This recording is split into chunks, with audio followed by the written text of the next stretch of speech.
Bonjour, bonjour. J'ai beaucoup de chance de rencontrer des êtres incroyables qui se battent vraiment pour notre liberté. Comme Stéphanie Jardon-Ellini. Elle a écrit 3 livres. Le premier, c'était Vive Lego, elle va nous en raconter. Soyons présents, le deuxième, et Notre monde dans un regard. Oui. Le troisième, je te félicite. Donc, tu me touches beaucoup parce que c'est notre chère Rebecca Ternia qui nous a fait connaître. Oui.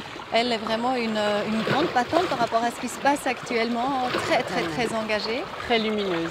Très lumineuse, elle est géniale, ouais, je l'adore. Et en fait, elle a vraiment dit de la manière que toi, en fait, tu agis actuellement. On est juste avant les votations du 28 novembre. Oui.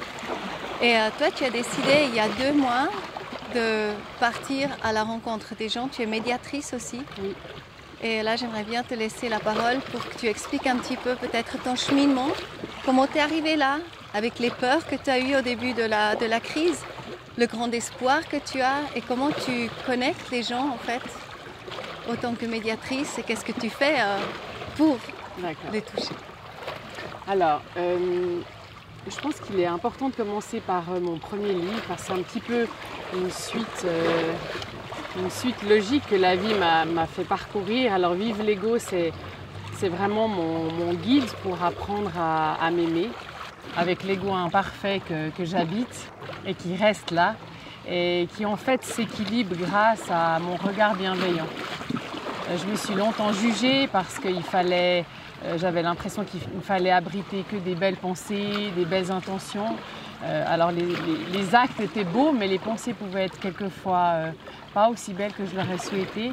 Et du coup, une fois que j'ai réussi à m'aimer telle que j'étais, j'ai écrit Vive Lego, qui est vraiment mon guide de réappropriation de moi.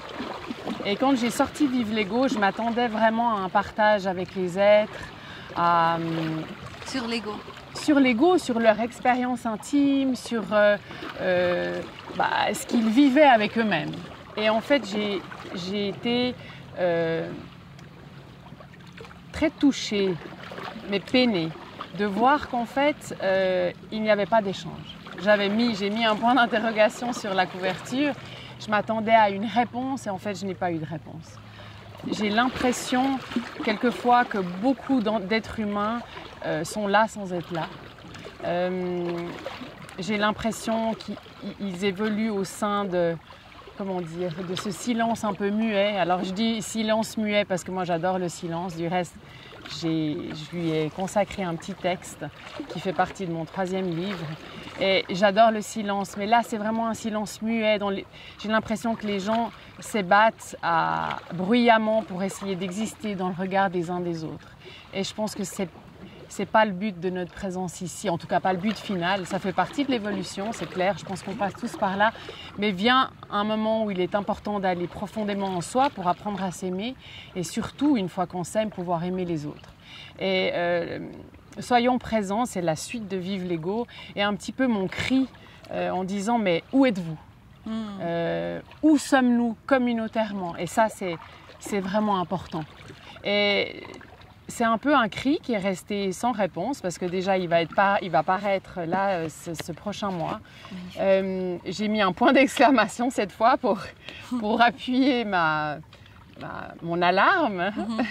Et du coup, j'ai terminé ce livre c'était avant la pandémie, je l'ai terminé 6 mois avant que le virus du Covid arrive dans nos vies.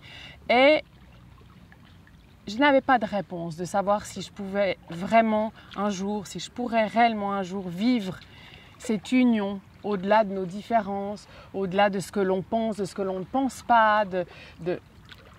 J'ai soif de ça d'un point de vue sociétal. Et je ne savais pas si je pourrais vivre ça. Je le vis avec des gens que j'ai choisis autour de moi qui sont merveilleux. Je parle vraiment d'un point de vue communautaire. Et du coup, j'ai terminé ce livre comme ça. Et est arrivée la crise du Covid. Et cette crise du Covid, bon d'accord, d'abord moi j'ai eu beaucoup de chance, on habite en Suisse dans un pays qui est magnifique. On a été confinés mais on avait le droit de sortir, donc ça a été un cadeau pour moi. Je sais que tout le monde ne l'a pas vécu comme ça, mais pour moi ça a été un cadeau de ralentissement, d'inclusion avec moi-même. Du reste, j'ai écrit le 3e livre pendant le premier confinement qui s'appelle Notre monde dans un regard, qui est en fait un livre avec plein de petits textes indépendants. C'est pour ça que j'ai pu l'écrire rapidement parce qu'ils n'ont pas de lien les uns avec les autres. Donc dès que j'avais un petit moment comme ça, ça a été vraiment un moment volé, offert, magnifique, ce confinement. Mais au-delà de ça, j'ai tout de suite senti qu'il y avait quelque chose qui n'allait pas du tout, parce que quand on arrête toute l'économie mondiale comme ça du jour au lendemain, on peut vraiment se poser une question. Cette question, je me la suis posée tout de suite. J'ai eu une réponse intuitive de me dire qu'il y a quelque chose qui n'allait pas. Mais j'en suis restée là, j'ai profité de ce confinement. Et puis, au mois d'octobre de l'année passée, quand j'ai vu que le vaccin que j'attendais, parce que j'étais sûre qu'il sortirait un vaccin assez rapidement, est arrivé, je me suis dit que les gens n'allaient pas adhérer à ça, qu'ils prendraient un peu plus de réserve. Et puis, à force de voir que les gens rentraient dans ce système qui est quand même très coercitif, j'ai eu très peur. Et honnêtement, j'ai passé une période difficile dans laquelle je me suis dit, si communautairement on ne dit pas stop, on se retrouvera tous au fond du même terrain. Et ça m'a fait très peur pendant quelques temps. Et puis... Moi aussi. Hein. Oui. Je crois qu'on a beaucoup passé là. Hein. Je pense que tout le monde passe par là. Ouais. Il y a les gens qui ont peur dû au Covid, il y a les gens qui ont peur de ce qu'on pourrait faire par peur du Covid. Et finalement, on est tous là-dedans. De nouveau, communautairement. Et tout d'un coup, j'ai vu cette crise différemment. Déjà, j'ai senti que c'était une chance. Cette crise est une chance pour nous de réaliser qu'on doit passer à autre chose, à quelque chose de plus uni, à quelque chose de plus vrai, à quelque chose de plus inclusif pour nous tous. Quelles que soient nos différences, on ne sera jamais d'accord sur tout. Chien. Ah oui, Comment George. Il s'appelle George. Et du coup, j'ai vu cette crise comme une opportunité, une belle opportunité qui nous est offerte. Alors, il faut savoir que cette opportunité, elle a son rythme. C'est clair que parfois, j'aurais envie qu'on soit déjà au-delà. Ce n'est pas de notre sort. Ce n'est pas nous qui déciderons combien de temps ça mettra pour que nous nous retrouvions communautairement dans cet espace dont je vous parle. Mais ça viendra. Et ça, j'en suis sûre dorénavant. C'est vraiment... Et ça me porte au point qu'aujourd'hui, j'ai plus peur du tout. Mais j'ai eu très peur. Et alors, du coup, quand on a réussi à obtenir toutes ces signatures pour faire recours aux modifications très très dangereuses de cette loi Covid, dont le pass sanitaire, dont la surveillance systématique de tous les... Il y a quand même eu, j'ai entendu Chloé dernièrement, 41 amendements en tout à partir... Ah oui, il y en a eu bien sûr, beaucoup. Entre novembre et mars, sans le dire au peuple. Ah ça c'est sûr, ils peuvent modifier ça à leur guise. Du reste, en mars, ils avaient modifié le texte et le texte qui nous a été soumis au mois de mai pour la votation au mois de juin ne comportait pas ces modifications, donc bien sûr. Et du coup, quand on a récolté toutes ces signatures, 188 000 quand même en un mois, c'est exceptionnel, hein, eh bien, je me suis dit, il faut que je m'engage dans cette campagne. Donc, je me suis proposée comme référente pour Lausanne et Région pour cette campagne de votation qui réunit 3 associations référendaires qui sont les Amis de la Constitution, Réseau Choix Vaccinal et le MSLC. Et du coup, on a commencé à œuvrer d'une façon très pratique, matériel de vote, comment les bénévoles, comment se répartir, comment distribuer, quelles actions porter, etc. Et puis, j'ai décidé d'aller dans la rue depuis août pour aller rejoindre les gens. J'ai un deuxième métier, c'est médiation, je suis médiatrice.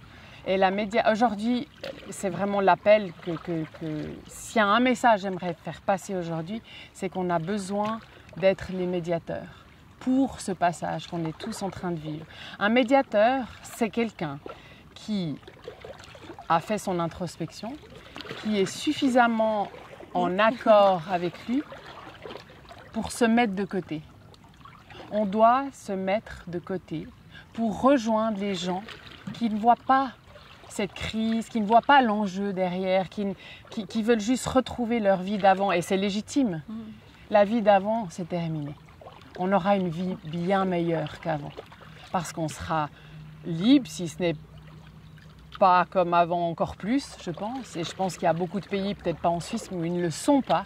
Et où ils sont vraiment en droit d'attendre cette liberté qu'ils n'ont pas aujourd'hui.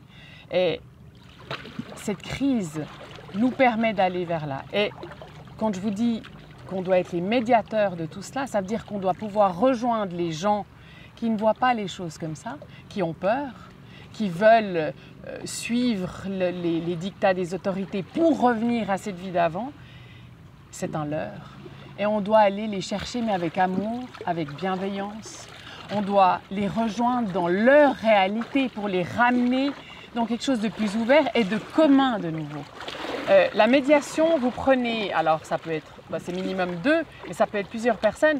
C'est tous des mondes différents et le médiateur doit créer un espace commun pour que chaque monde réapprenne à vivre ensemble.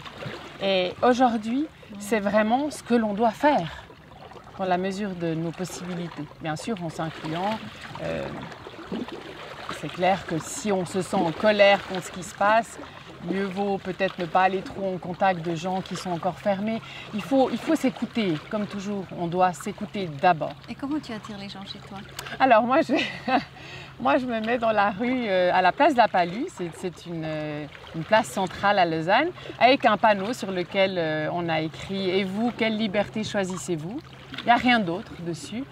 Je n'aborde pas les gens parce que je n'ai pas envie de m'imposer. Mais les gens sont quand même un peu interpellés. Il y en a beaucoup qui s'arrêtent. Il y en a qui lèvent les yeux au ciel. Il y a de toutes sortes. Mais j'ai des partages magnifiques là-bas. Je fais des rencontres exceptionnelles. Et du coup, j'arrive à visiter des mondes qui n'est pas le mien, qui ne sont pas le mien, mais des mondes qui méritent, qui sont légitimes. Et que si on veut sortir de cette crise, on va devoir unir ces mondes. Alors, ça peut paraître utopiste, mais ça ne l'est pas. C'est un objectif qui est l'objectif de notre existence sur Terre. Qu'est-ce qu'elle fait, notre Terre? Elle fait ça. Elle accueille toutes les réalités sur elle. Elle les abrite pour un moment, parfois moins de temps que pour d'autres. Mais c'est ce qu'elle fait. Elle reste dans un silence bienveillant et elle nous offre cet espace d'expérimentation.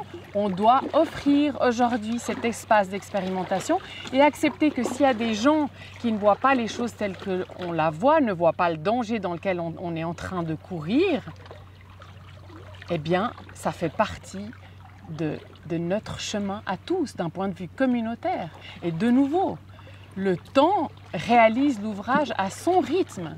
Si j'ai peur que l'autre ne réagisse pas comme moi parce que je vois un danger arriver, je me dis mais ça va être la catastrophe, il faut que j'aille visiter cette peur en moi et me dire pourquoi j'ai peur. C'est la chance. Moi, c'est une chance de pouvoir oui, se rendre compte de ça, de pouvoir laisser derrière soi cette peur. C'est ça. Alors pas toujours, il y a des fois où j'ai peur, mais il faut faire confiance. Il faut faire confiance.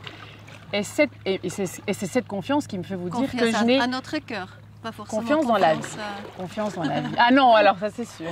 Ça c'est certain. Confiance dans son intuition, confiance dans la vie, confiance dans la beauté de l'expérience qu'on est venu vivre ici. Et ça, moi j'en suis certaine. Et comme je vous dis à la fin de mon livre, Soyons présents, j'étais un peu dépitée. Je me disais, à quoi bon finalement? Tout ce que l'un construit, l'autre détruit, à quoi bon?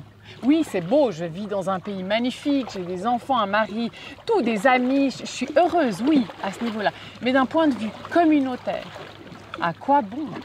Si on ne va pas ensemble vers un objectif commun, à quoi bon? Mais l'objectif commun, il n'a pas la même expression pour tous. Et c'est cette expression multiple à laquelle on doit vraiment, instamment, donner voix aujourd'hui. Donc cette crise, elle est difficile, très difficile. Elle va encore être difficile, mais elle mène vers quelque chose de beau et ça, j'en suis intimement convaincue. Moi aussi, parce qu'à la fin, le cœur gagnait toujours. Oui, oui. Et on ne vit pas ça par hasard de nouveau. Aussi. On ne vit rien par hasard. Il y a plein de gens qu'on rencontre voilà. qui deviennent proches du coup, oui, très rapidement. Oui. C'est magnifique. Moi, c'est ça que j'ai envie de mettre en valeur aujourd'hui. Oui, c'est magnifique. Raconte-nous peut-être juste 3 exemples de rencontres que tu fais. Quelles sont les inquiétudes de ces êtres? Quelles sont leurs opinions générales? L'inquiétude, c'est que si on ne se vaccine pas et qu'on ne suit pas le diktat des autorités sanitaires, on ne sortira pas de cette crise. Ça, on sait bien, enfin, en tout cas, moi, je le sais bien que ce n'est pas le cas. Qu'il faut de nouveau faire confiance à l'être humain, faire confiance à son intégrité biologique, à la vie, à la nature. Ça suffit. On doit se reconnecter à soi. Si on ne le fait pas, on vit une vie qui n'est pas la nôtre. C'est ça. C'est ce que je pense. Et autrement? Des retours comme ça? Alors, je dis pas ça comme ça. Hein. Moi, quand je vais dans la rue, c'est pas pour parler de ce que je pense, c'est pour écouter les gens et les rejoindre, pour essayer de les ramener vers ce centre que je vous expliquais par rapport à la médiation, ce centre commun. Et on ne peut pas imposer notre point de vue et dire c'est comme ça et vous vous trompez. Non, on doit ramener les gens et offrir un espace commun. Cet espace commun, il passe par l'écoute et il passe par la bienveillance. Parce qu'on est tous légitimes.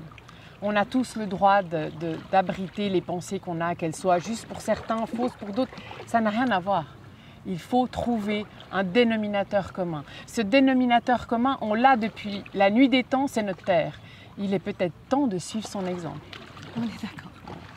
Et parle-nous encore du 28 novembre.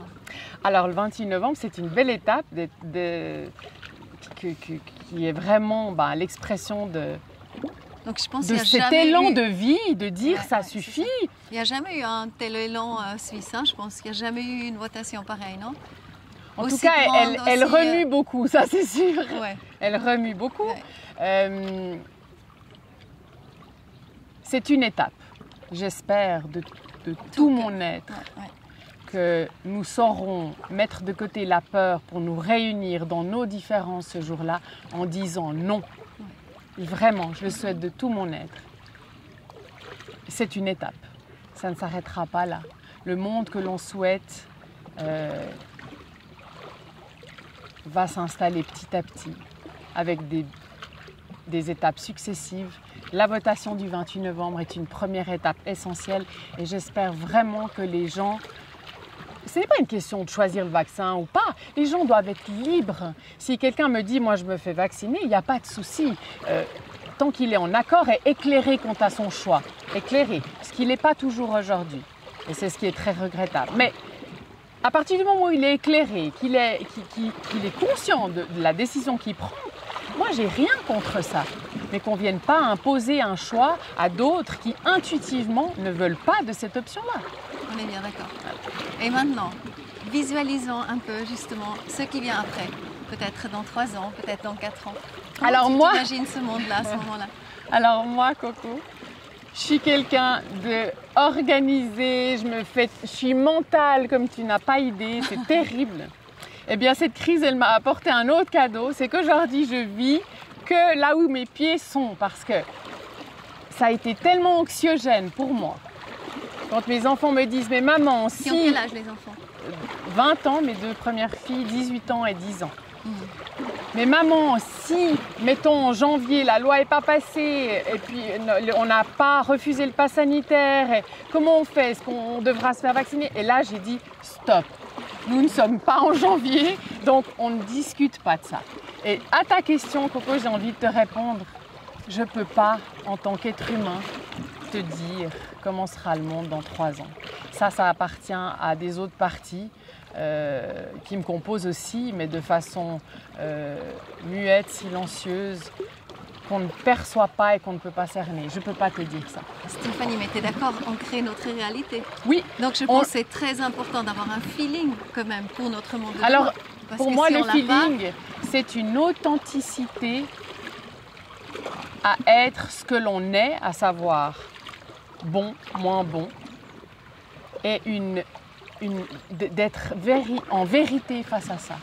De ne plus avoir peur de dire moi j'ai pensé ça, moi j'ai ressenti ça. C'est peut-être pas louable, c'est comme ça. Et c'est comme ça qu'on va arriver vers l'unité primordiale. Et cette unité primordiale... Donc que chacun se réalise dans son être. Oui. Ça, Et c'est en se la grande réalisant... invitation que Ah. tout change. Ouais, Mais oui, parce que on est d'accord. au moment, l'ego, il est très criant quand il n'est pas rassuré. Un ego qui crie, qui prend de la place, est un ego qui est Qui a peur. en souffrance, qui a peur, qui a apeuré. Mais une fois que tu acceptes cet ego, que tu l'aimes, il s'assagit, Voilà. il se calme, Il devient docile, il devient ici, en harmonieux, fait. mais il Ouais, devient harmonieux, il se fond dans l'être. Et c'est ça. c'est exactement ça qui va se passer dans notre monde. Mais comment Il veux-tu devient que... notre serviteur. Et- Qu'avant, il est notre maître. Hein, aussi Il est longtemps. intégré. Finalement, il n'y a pas de différence entre l'ego et la personnalité, selon moi. Hein. Pour moi, l'ego L'ego-personnalité. est la personnalité. Voilà, mais après, il y a l'être. Alors oui, On va alors peut-être pas rentrer là-dedans. oui, ce sera une autre interview parce que ça, c'est voilà. C'est une vision que je me suis construite. Hein. On se construit tous des visions. On est là pour ça. On a un mental. Il n'est pas à bannir non plus. Hein. Il est là pour une bonne raison. Mais à un moment donné, ce mental, il nous amène au lâcher prise. Et on ne peut pas lâcher prise sans être présent à soi. Parce qu'au moment où on est présent à soi, où on accepte ce que l'on est, quelle C'est que ça. soit C'est ça. l'évaluation qu'on peut donner à cela, on lâche prise. Et qu'on Parce- accepte aussi les autres, justement. Justement, dans leur ah, mais c'est la être, même chose. De toute façon, c'est ça. s'accepter ou accepter les autres, c'est Et ça, la même chose. voilà. Il n'y a pas de Voilà, différence. c'est ça. Aucune différence. On ne peut pas s'accepter et ne pas accepter l'autre. Ça veut dire qu'on ne sait pas accepter. Parce qu'une fois qu'on s'accepte, on se rend bien compte que on ne peut que aimer tout le monde. Alors, Quel que soit... comment tu fais avec des gens qui sont maintenant justement pour cette loi, beaucoup. Comment tu fais avec l'amour pour Alors, ceux qui les concernent? on s'aborde. Si je vois qu'il n'y a aucune possibilité de parler de libre choix, je m'arrête. Je m'arrête parce que ça Et sert tu à peux dire, rien. puisque tu dis aimer tout le monde, est-ce que tu peux quand même dire Oui, que tu ils les sont aimes? libres. Ils sont libres. Ils sont libres. Et même ceux Moi, qui imposent ces lois et tous ces gens-là, les dirigeants, etc. Est-ce que Alors, comment tu gères l'amour à ce moment-là? je ne suis pas en lien avec eux. Donc, je ne peux pas leur apporter d'amour. Parce que... Parce qu'avant tu disais aimer tout le monde. Oui, mais des gens qui ne voient pas. Pour moi, des dirigeants qui nous mènent consciemment vers le mensonge, vers une perte d'une intégrité physique, ce ne sont pas des gens que je peux ramener dans cet espace dont je te parle. Cet espace dont je te parle, c'est des gens qui ne voient pas que je peux accueillir là-dedans. Mais des gens qui voient et qui ont un agenda et un objectif de destruction, tu ne les ramènes pas dans cet espace commun. En tout cas, peut-être un jour. Hein.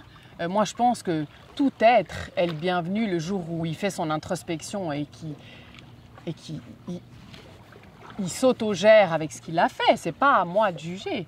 Mais aujourd'hui, non, chacun son espace. Tu as dit pour la fin, tu aimerais encore lire une petite histoire. Alors, moi, un petit texte, hein, c'est un texte, que oui. tu as écrit. Alors, c'est un texte Sur la bienveillance. Mhm. Et c'est un des textes, j'aimerais le partager avec vous parce que je pense qu'il est très à propos aujourd'hui. Alors, bienveillance. Tu t'adjoins à l'humain pour lui rappeler qu'il est tout de même divin. Grâce à toi, notre union immanente est perceptible ici. Sans toi, notre regard se serait déjà égaré dans les méandres de nos personnages. Ambassadrice de notre amour intrinsèque, ton énergie porte la beauté de nos pas communs, bien que distincts. Elle est notre lion, témoin de notre provenance cohésive. Quelquefois, même souvent, reléguée à l'arrière-plan, ton absence est lourde à ressentir. Puis, de tes racines émerge un geste, une présence, et l'espoir renaît. Puisque tu existes, tout est possible. Viens en nos cœurs caresser souvent notre heureux dessein jusqu'à ce qu'il mette notre humanité à l'abri de ses errances. Que de cette amnésie humaine tu sortes victorieuse, puisqu'en toi auront été déposées toutes nos vies, nourriture de notre réalisation, annonçons notre refonte dans l'un. De toi, de nous, ne restera alors que le souvenir de notre persévérance. Magnifique. Voilà. Merci Coco. Merci Stéphanie. Merci pour ce Et magnifique merci pour moment. ton engagement et tout ce que tu fais. Et pour le tien. Qu'on te trouve à la place Pahu, Oui, jusqu'aux votations. Le mercredi et le samedi matin pendant le marché. à Lausanne. Voilà. Génial. Et ici, nous sommes à Lutry, Oui, au coucher au de bord soleil. du lac, c'est C'est magnifique. merveilleux. Merci Stéphanie. Merci beaucoup et merci de m'avoir écouté.